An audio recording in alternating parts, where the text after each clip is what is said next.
পরিবার সহ বিএনপি এবং অপরাপর রাজনৈতিক দলগুলো বাংলাদেশে ক্ষতিগ্রস্ত হয়েছে। ফ্যাসিস্ট আওয়ামী লীগ সরকারের টর্নেডোর মধ্য দিয়ে ছিন্ন ভিন্ন করে দেওয়া হয়েছে।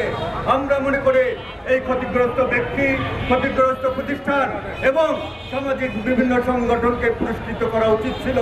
অন্তর্বর্তী সরকারের দায়িত্ব ছিল যে এই ফ্যাসিস্ট সরকারকে যারা হত্যা গিয়ে নির্মম হত্যার শিকার হয়েছে, আহত হয়েছে, তাদের চিকিৎসার সুব্যবস্থা করা এবং যারা নিহত হয়েছে তাদের পরিবারের বন্দোবস্ত করা।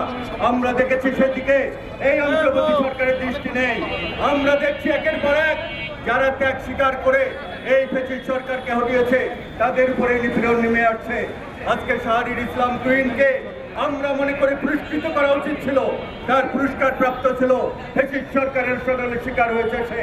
পক্ষান্তরে আমরা দেখছি এই সরকার তাদেরকে আবার কারান্তরীণ করে রাখার চেষ্টা করা হয়েছে।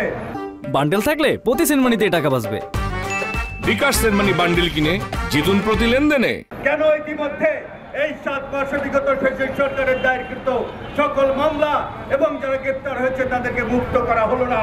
তাদেরকে মুক্ত করে তাদেরকে পুরস্কৃত করা উচিত ছিল। বাংলাদেশকে স্বাধীন, আরেকবার স্বাধীনের যে স্বাদ, সেই স্বাদ প্রদান করা উচিত ছিল। আমরা তা দেখতে পাইনি। বর্তমান সরকারের প্রতি উদাত্ত আহ্বান রাখতে চাই যে আমাদের সেই প্রিয় নেতা ইঞ্জিনিয়ার শাহরির ইসলাম তুহিনকে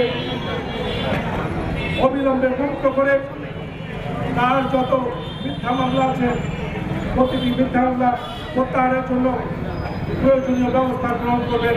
তা না হলে বাংলাদেশ জাতীয়তাবাদী দল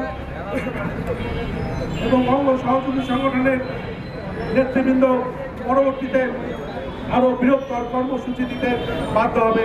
সেই সাথে আমি ইঞ্জিনিয়ার শাহরির ইসলাম তুহিন সহ সকল নেতৃবৃন্দের নামে ফ্যাসিস্ট আওয়ামী লীগ সরকারের যে মিথ্যা মামলা হয়েছে প্রত্যেকটি মিথ্যা মামলা প্রত্যাহারের দাবি জানিয়ে